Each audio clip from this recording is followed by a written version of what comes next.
Absolutely. As an ethical trainer of 32 years and a former equine nurse, let's talk about gag bits. Now, gag bits are not inherently abusive, right? But they are very commonly misunderstood and even more commonly misused. And that misuse of the gag bit can very much turn abusive.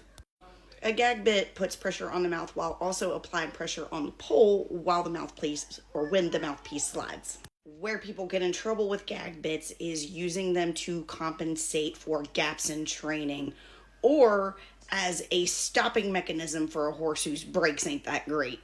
Neither one of these uses are appropriate. In skilled hands, for specific purposes, gag bits can be fine. Now, do I personally use them? No, I do not. I've never had a reason to use a gag bit on a horse because I make sure before they progress in their training, they're ready to progress. But a lot of times they're unfortunately used because ladder aids aren't working because there's gaps in the training. And sometimes they don't respond to ladder aids for other reasons other than training. Sometimes it's pain. Pain is one of the most frequently ignored equine experiences by humans that there is.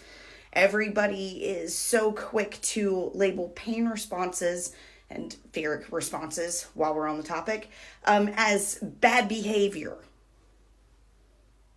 No.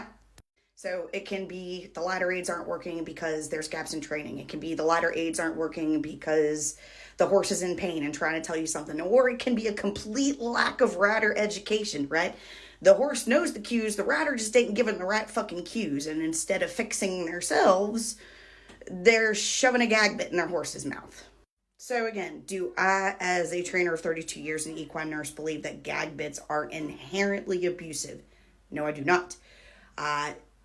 Do I believe that they should be used only by extremely experienced hands? I don't think that Joe Bob down the street should be sticking a gag bit in his horse's mouth because he probably doesn't know what to do with it, and he probably doesn't even know if it's warranted. And he's probably using it to mask something else. So, are gag bits inherently abusive? No. Are they way too often misused and become abusive? Yes, they are. In my humble opinion, if my horses can't follow my cues with a simple mullen mouth curb bit, Western mullen mouth curb bit, then I need to go back and fix my training because I've missed some steps. Because my horses should be able to go just fine in a simple curb bit.